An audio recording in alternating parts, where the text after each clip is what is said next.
Hi friends, ఎలా ఉన్నారు? నేను మీ శిరీష. ఈరోజు మనం పులివంగరాలు పోసుకుందామండి. దోసపిండితో పోసుకుంటారు ఇవి పులివంగరాలు. అది ఎలాగో చెప్తాను.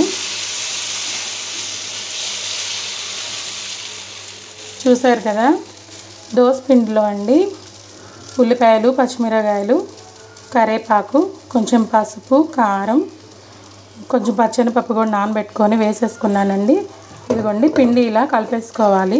మనం దోసపిండికి వేసుకుంటాం కదండి, 2 days దోశలు తింటారు. 3rd day ఇలా చేసుకోండి, బాగుంటుంది వెరైటీగా. పిల్లలు కూడా బాగా ఇష్టపడి తింటారండి. ఒకసారి చేసి పెట్టండి. ఈ రెసిపీ ఎంతమందికి తెలుసో కామెంట్స్ రూపంలో తెలియజేయండి. మేమైతే ఇలాగే పోసుకుంటామండి. చూసారు కదండి, నేను టర్న్ చేసుకున్నాను. ఇదిగోండి, ఆల్రెడీ ఒకటి పోసుకున్నాను.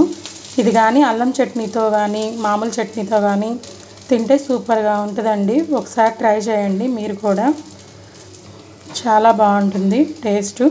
మీలో ఎంతమందికి తెలుసు కామెంట్స్ రూపంలో తెలియజేయండి. Thank you for watching. Bye friends.